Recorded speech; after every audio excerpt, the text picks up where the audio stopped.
Psalm 1. Right, Psalm 1. Blessed is the man that walketh not in the counsel of the ungodly, nor standeth in the way of sinners, nor sitteth in the seat of the scornful. But his delight is in the law of the Lord, and in his law doth he meditate day and night. And he shall be like a tree planted by the rivers of water, that bringeth forth his fruit in his season. His leaf also shall not wither, and whatsoever he doeth shall prosper. The ungodly are not so, but are like the chaff, which the wind driveth away. Therefore the ungodly shall not stand in the judgment, nor sinners in the congregation of the righteous. For the Lord knoweth the way of the righteous, but the way of the ungodly shall perish.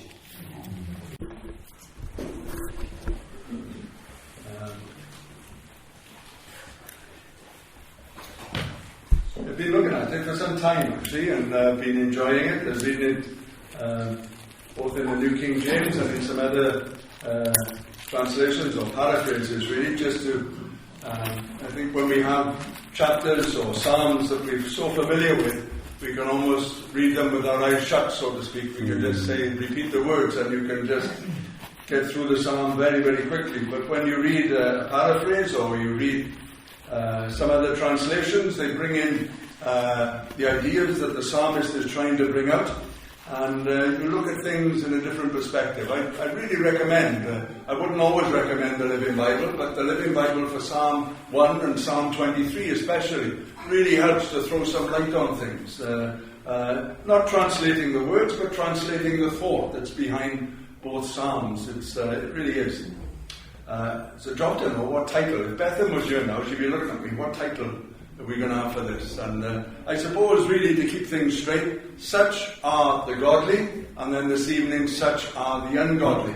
But really, I want to preach on that man.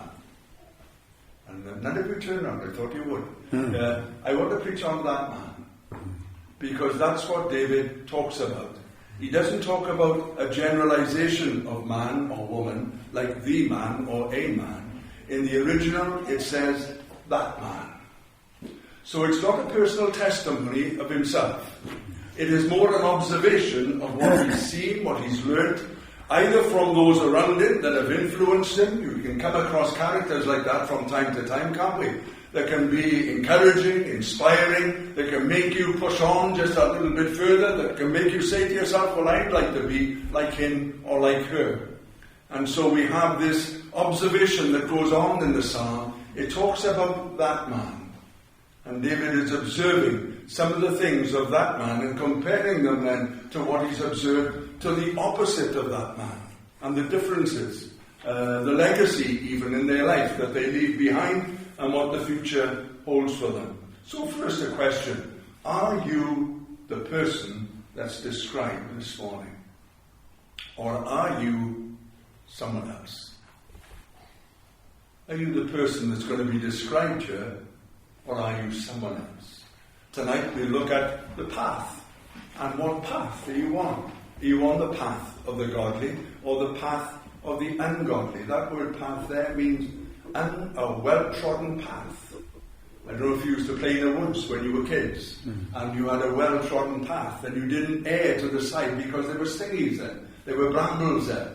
If there were dock leaves about, you would even dare to go near to the stingies, but if you wasn't, then you'd keep to the well-trodden path. We used to have one over in the woods beyond the railway track, or up by Penyrheol. There used to be a big, big woods down at the bottom, following the river. But are you that person described? Well, let's have a little look at him. I say him, but it's a general. It could be male, it could be female. It's not any man in particular. Blessed is the man really doesn't do justice to how the psalm should be opened.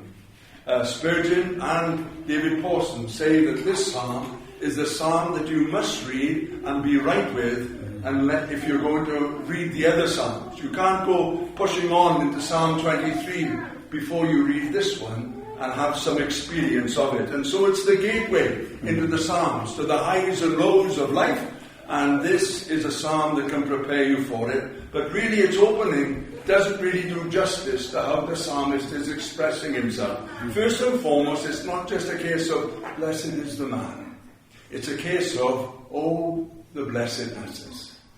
It's not even singular in the sense of being blessed. It's in the plural. And so it opens up like this. And when Jesus talked about blessed are the poor, he uses exactly the same word, but in the language of his day, in comparison to what this psalm is saying. Oh, the blessednesses.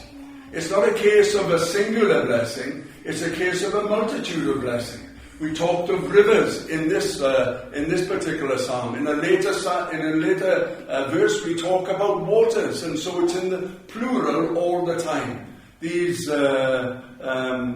blessednesses, and some of the psalms list them to us.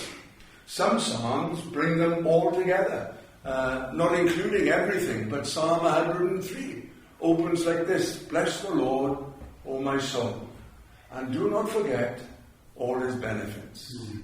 Bless the Lord, O my soul, who forgives all your iniquities, who heals all your diseases, who redeems your life from destruction, who crowns you."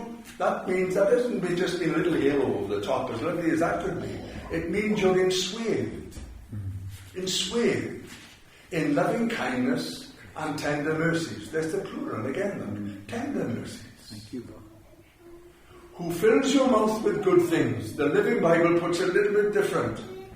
Who fills your life with good things, so that your life is renewed like the eagles. There just seems to be a zest to this individual's life himself.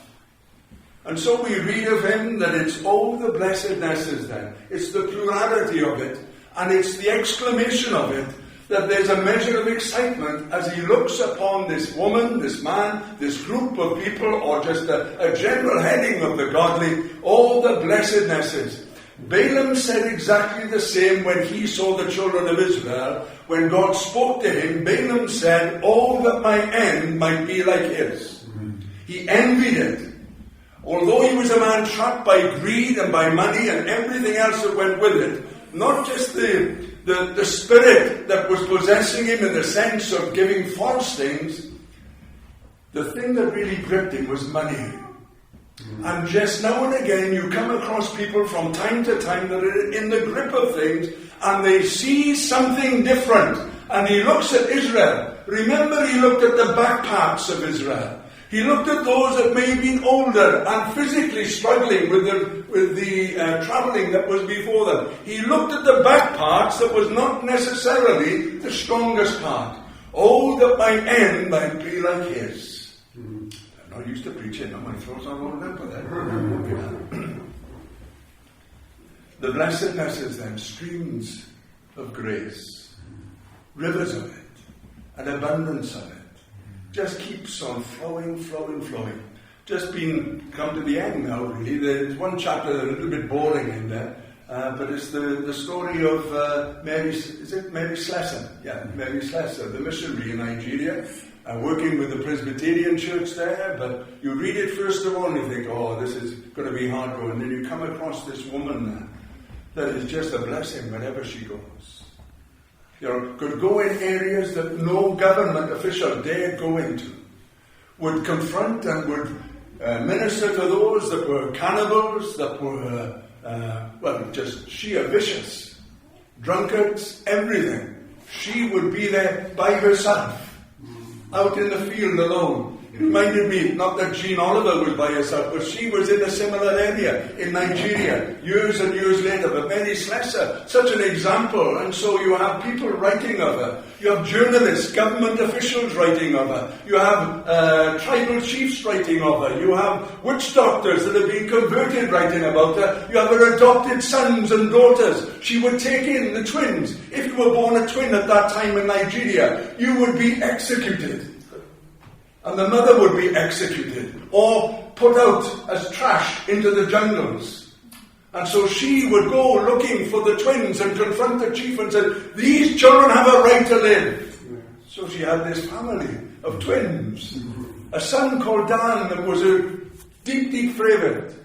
She was a woman that carried blessing wherever she went. If she came home to Scotland, they loved her. If she went on furlough, travelling around the different churches in the countries around, in England and Scotland, Wales and Ireland, if she went there, you would find that the churches fell in love with her. She had that blessedness resting upon her that you could observe. So we find out the blessedness of the man, but let's have a look at some of the things that he observed. He observed what he did not do. Then he observes what he did do. Then he observed what he was like. And so let's find out what he did not do. All the blessednesses of that man that does not walk in the counsel of the ungodly, nor stand in the way of sinners, nor sits in the seat of the scornful. In summary, the blessed man, the blessed woman, has the ability and the strength to say no. In a world today where it's very difficult to say no, this was this character's strength that was observable. People noted what they did not do and where they did not go. And so it's a little bit like Joseph, isn't it? We talked of the blessings of Joseph, the son of Jacob. It says, blessings upon the head of Joseph, of him that was separate from his brothers. There are occasions when we need to say no. There are occasions when we have to bend a little bit. When we were in Italy with Mark and his family, and then his wife's family were there as well. And it was around the time of my birthday. And being quite well off as they are, they had this big, big villa, and I had a chef for the night. And so the chef heard it was my birthday, and he bought out this what do they call it? Limoncello, which is like a liqueur. And in Italy, it's something that's quite... And so he handed it to me over the table. What do? Do I say, no, I don't drink? Or do you bend with it and say, let's go? So I downed it in one. The whole table looked in aghast. You're not supposed to do it like that. But I downed it in one. I thought, well, it could be, you have to take it like medicine, I suppose. Down it went, down the hatch. But you've got to bend sometimes. There are times when you just bend with it, and you don't want to embarrass for the sake of embarrassment, when nothing really is lost. But there are times when we just say no. Whatever that area is. And this man, this woman had this ability to say no. It was a downward trend. Did you notice that? First of all, they're walking in the counsel of the ungodly. They're walking and hearing. So they're walking with the wrong crew, really, aren't they? Walking with the wrong friends. And you can be like that sometimes, can't you? There's a time where we reach out to people. But there's a time, well, we're in the world. But as many preacher in former days would tell us, we're in the world, but the world is not to be in us. Israel had left Egypt, but Egypt was still in Israel. It was a big, big struggle they had. They yearned for the taste of the garlic and the onions and the spices that were there available in Egypt. And now they just had this coriander seed or whatever it was, the manna that came down from heaven, and the waters that were there, and these birds that flew in abundance or came to them in abundance. They got fed up with that, and they longed because Egypt was still in them. And so this man, he was walking not in the counsel of the ungodly. Sometimes we're not of the world, and yet we're part of the world sometimes, listening to. But then he goes a step further, because the walking comes to standing in the way of sinners. If you're standing there, you're receiving something, you're stopping, you're taking on board what's going on there. Then sitting in the seat of the scornful, in Hebrew mind, if you sit, when Jesus taught, he always sat. He sat down and taught. There were occasions when he stood and cried with a loud voice, but when he sat down to teach, or when he came to teach, he would sit down. When he spoke, or that woman that was caught in adultery came to him, he went down to the ground and wrote on the floor. To sit means to teach. And so the one that was one time listening that had become receiving is now teaching the very things that he would have or she would have been involved in. And so we can have this downward trend. This individual, the blessedness rested upon them simply because they said no. No. No, we look at some other things, I suppose, in one sense, but we move on quickly to the second point. He observes what that man does. And really, it says in verse 2, but his delight is in the law of the Lord, and in his law he meditates day and night. That's a cushy number, isn't it? When you start to think of it, but you don't do much there. But again, the translation in the New King James, really, we need a little help here to find out exactly what it means. First of all, he would have been, when it says the law, he would have been consisting of 5 books. Not the whole Old Testament. None of that had been written. It was just the 5 books of Moses. That's all he would have been. And he meditated upon that day and night. Oh, how I love your law. He opens with one psalm, or I think in Psalm 119. Job says, I love your word more than my necessary food. And we find with this wonder that people have, those that carry this blessing, have a great love for the word of God. They have a great love for the Bible. When they would speak to Mary Slessor, the chiefs would give permission. You can get a temple for book. That's what they wouldn't say, the book. They would always tell me this, we'll build a house for book, for the Bible. And so this would be something that she would see and hear on countless occasions as churches, little villages would open churches and chiefs would give authority for them to be open. But his delight is in the law of the Lord. His delight, his pleasure. What's your pleasure? Jack, my grandson, wants to transfer my pleasure into golf. I take him now and again to a driving range. He plays with his dad and his mother on the golf course. I take him to the driving range just to keep him occupied. It's something that he enjoys, he loves to hit the ball. He always wants to hit that big club, the driver, but I make him go through from sand wedge, pitcher, and everything up, right through the irons, even those irons he don't like hitting. He wants to get to that big club, man, the big Callaway that he's got there. And he said to me when we were in the garden, he said, what this, Grant? Now I've said to Chris has said, you've got to play golf. I said, but my clubs would be in the lake within 5 minutes. I could not cope with the frustration of golf. But Jack is trying to transfer my pleasures. This man's pleasure is in the law of the Lord. His delight, his desire. His desire. Do you pick up the Bible as a duty? And there are times when we pick it up as duty. But there are times when you just want to open it and listen to what God is saying. It also means this purpose. His purpose, his reason for living is in the law of the Lord. It's hidden in there. Secrets belong unto God, but there are some things that he's opened to us, even in the law, that we can see such wonderful things there. This is what it says in the Living Bible. It throws a little bit more light on it. His delight is doing what God wants him to do. That's a nice way of putting it. His delight is doing what God wants him to do. Meditating on his law day and night, thinking of ways to follow him more closely. Thinking of ways to follow him more closely. Retired now, in one sense, me. And one of the things that I've been thinking of, how can I follow him now then? What am I supposed to do now then? And so it's exactly the predicament that we're in the stages of our lives. Each of us are in different stages of our lives.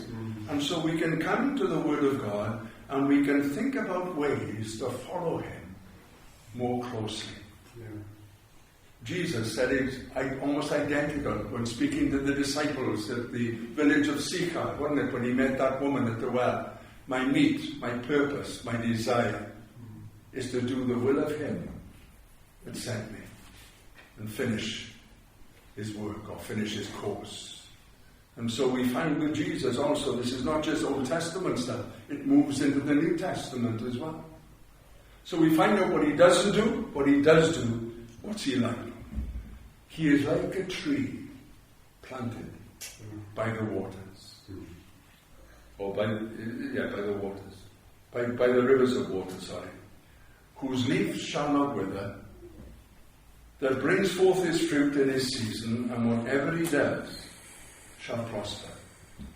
The rivers here are not rivers this is not being up in Aberwoods. This is not Aberwoods. It's not the field where the brook used to be down by the prefabs. It's not that. It's not a field with trees growing by a river. The rivers there refer to channels, the way they used to irrigate the land. And so this brings us to understand that these trees have not got there by accident. This is not a seed that has come from a bird that has eaten something and then digested what it could digest and passed it out, and then the seed hits the ground, comes in contact with the soil and becomes a tree. It's not that. These are channels, purposely designed. And the tree that is planted by the channels has first been chosen. We've got this project going on in the garden at the present time. Still ongoing, still will be going for a little while longer. And our next step, our step now is to start choosing trees that we want to have in the garden. You choose them. And I think Phil Wright talked about this, didn't he? That we struggle with this thought. That God chooses us. Not because we're special. In one sense, yes, because we're special. Everyone is special. But he chooses the tree. Then he positions it and sets it in the place where it is to prosper and to grow. Now there will be responsibilities in that tree, but we find here that this is not just an accidental growth of a tree, an oak, an elm, an ash, whatever you want to call it, or an apple, or pear, or plum, whatever tree you like. It doesn't matter about that. That's not what this psalm is on about. It's about a tree that has been chosen and then planted by the channels of the river that's to irrigate the land. That's what this is about. And so we find with this one, the blessednesses, the rivers. We'll read a verse from Jeremiah in a moment that talks about the waters. We've looked at the tender mercies. It's an abundance around this tree that just seems to be saturated. Doesn't it say this? The trees of the Lord are full of sap. That's in the Psalms, isn't it? The trees of the Lord are full of sap. I had my newest jacket on and I leaned against this tree at the top end of Ponslick Reservoir. And I didn't notice it, but when I got off, the sap had come out through in the back of the jacket thing. I can't even turn it inside out on it. It's there to see. And the sap is on the back of it. And so it was full of sap. This is what Jeremiah says. All the blessednesses of the man who trusts in the Lord, whose hope is in him. He shall be like a tree planted by the waters, which spreads out its roots by the river, and will not fear when heat comes. But its leaf will be green, and he will not be anxious in the year of drought, nor stop giving fruit or bearing fruit. There's an abundance with him. It's a lovely verse. Jeremiah 17 verse 7. Just have a little look at it when you get home. It's a lovely verse that opens up so many thoughts. But we come back in closing to Joseph. Joseph is renowned for being separate from his brothers. He was so different to them. It's well worth a study just to look at his brothers. Never mind Joseph, look at his brothers. Reuben, couldn't trust him as far as you could throw him.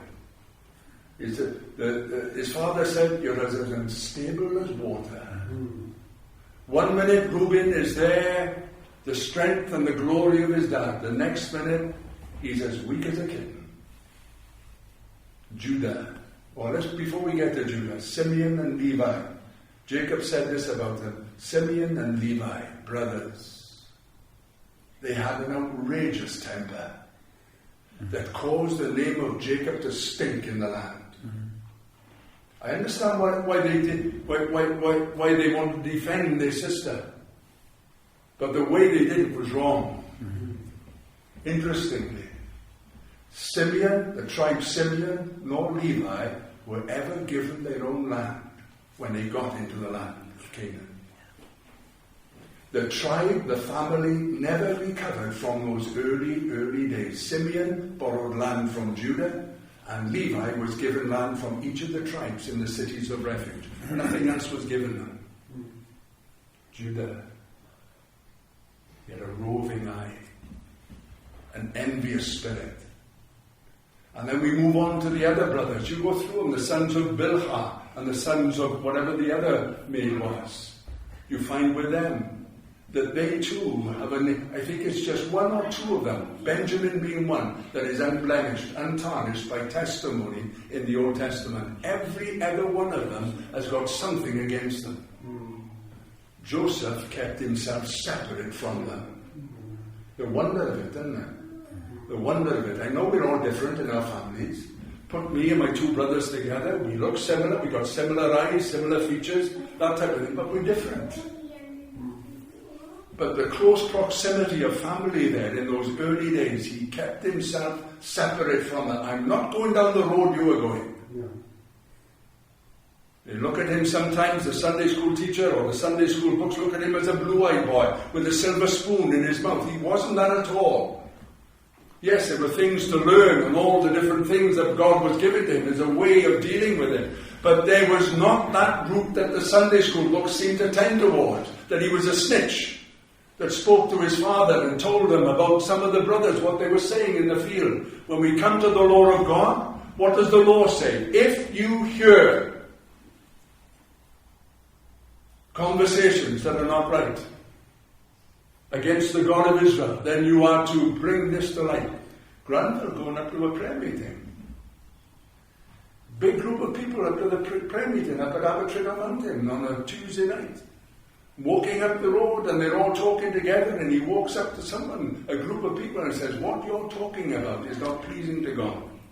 He wasn't conscious of what the subject was. He was conscious only that the Lord was listening. Kept himself separate from the brethren. But then we read this about the positives. Joseph is a fruitful bough whose branches grow over the wall. They cut him off one end and he grows somewhere else.